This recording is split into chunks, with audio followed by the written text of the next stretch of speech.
Olá, meu nome é Felipe Tuon, sou médico infectologista, professor universitário e eu gostaria de falar um pouco sobre uma relação íntima, né, da indústria farmacêutica e a questão de desenvolvimento de novos medicamentos, focados obviamente em antibióticos.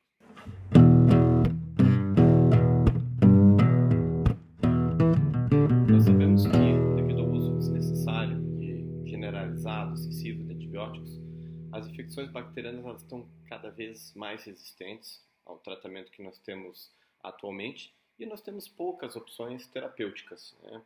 Existem diversos relatórios da Organização Mundial de Saúde que estimam que até 2050, né, então já estamos aí quase chegando, né, mais 30 anos, a resistência aos antimicrobianos ela causará 10 milhões de mortes por ano. E em todo o mundo isso causará uma redução, né, do produto interno bruto, que gira em torno de 2 até 4%. E é curioso porque esses avisos, embora a gente tenha informação sobre isso aí está em relatórios da OMS, é divulgado em todas as redes sociais, parece que falta uma interação com a economia.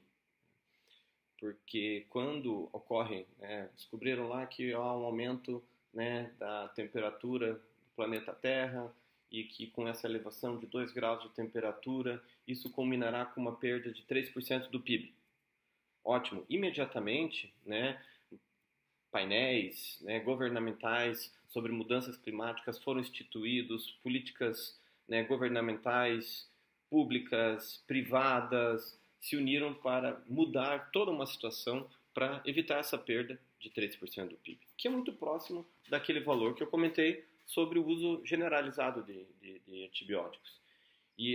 Esse debate sobre a resistência antimicrobiana também deve incluir um pouco, né, da questão econômica. Então, uma série de medidas econômicas elas podem ajudar a combater o uso desnecessário de antibióticos, ao mesmo tempo que ela estimula o desenvolvimento de novos medicamentos.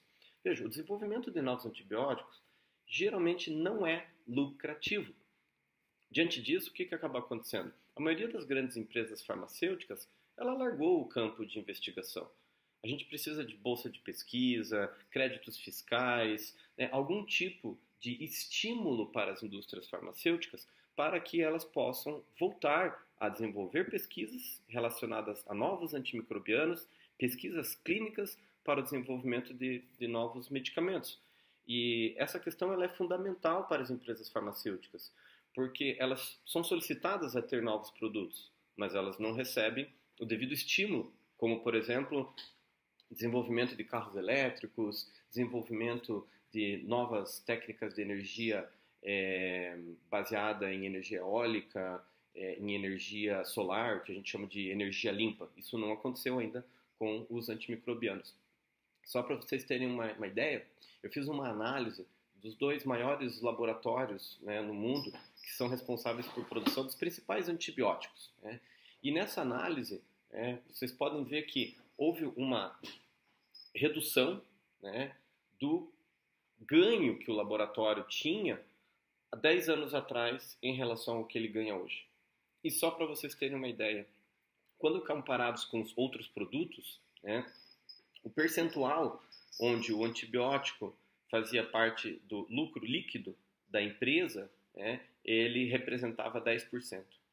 Hoje, o lucro líquido, eu peguei o último quadriênio desses 2 laboratórios, num ele representou 2,5% e no outro 3,1%. Então, houve uma redução, né, de 10% para 3% do lucro, né, que a empresa tem com os antibióticos. Lembrando que mais de 30% do lucro desses 2 laboratórios, né, advém de medicamentos para tratamento de câncer, 10%, quer dizer, o ganho deles para tratamento de doenças inflamatórias, autoimunes e doenças raras, que são, como o próprio nome diz, muito menos frequentes do que uma doença infecciosa, uma infecção hospitalar, uma pneumonia, enfim, eles têm 10% da rentabilidade. Então, para eles é muito mais interessante investir nesse tipo de doença do que nas doenças infecciosas.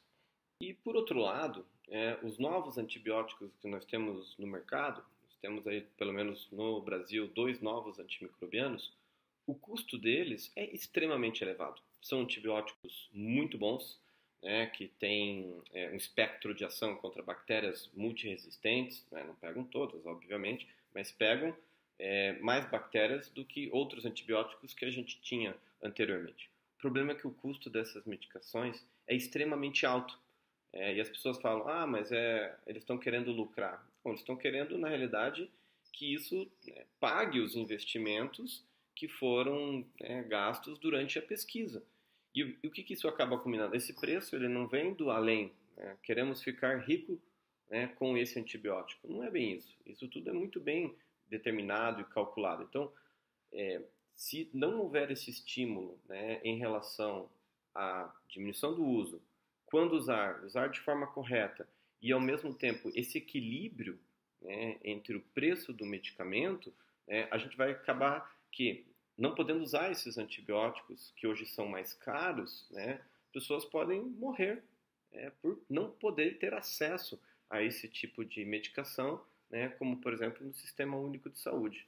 Então, precisa ter uma melhor conexão dos órgãos regulamentadores com a indústria farmacêutica, gerar algum certo tipo de estímulo, assim como tem com energia limpa, com outras fontes energéticas, porque isso também vai culminar com a alteração do PIB. E é essa questão que me parece que ainda, como se diz, a ficha ainda não caiu.